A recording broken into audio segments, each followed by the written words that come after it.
You know, when you talk about the Arab League, you're talking about just over 20 countries, and they have sent a fairly clear message so far about what they think should be done. They say that the international community should take the necessary measures to deal with what's going on in this conflict over there, particularly with what's happened with Syria. So, if they feel that way, then why don't they get involved? Why don't these countries actually get involved with it?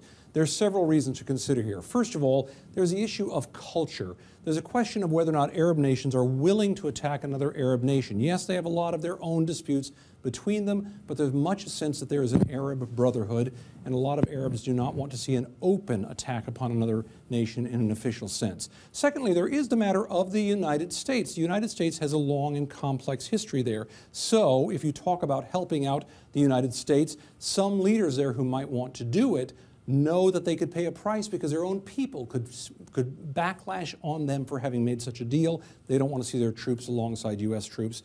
And of course, what goes hand in glove with that is the question of Israel. There's a sense in many Arab nations that if you're helping the United States, by proxy, you're helping the old enemy of so many Arab states, which is Israel. So those are the three key reasons why these nations don't want to get involved in many ways or feel they can't openly. Joe? But Tom, the bottom line really is, if some of these nations actually could be drawn into a coalition attack on Syria, the question really is whether they'd make any difference at all. Yeah, that is a good question. General, come in here if you would now. Now, General Marks, when you talk about the military power of these countries, who should we be talking about here? For example, if you talk about Saudi Arabia, what could they bring to the table? Saudi Arabia has a very modern military, great relationship with the United States in terms of training and equipment.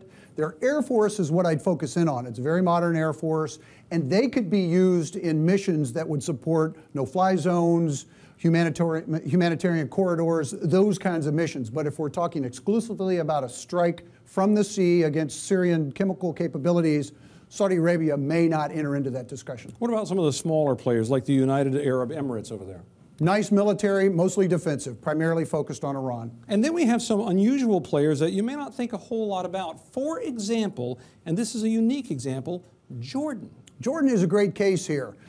They support United Nations peacekeeping missions. They have rather robustly. They have a very robust special operations capability and a very mature intelligence directorate. And that could mean that even now as we talk, it's possible that there could be forces from Jordan that are helping direct where missiles would go if a strike were to come.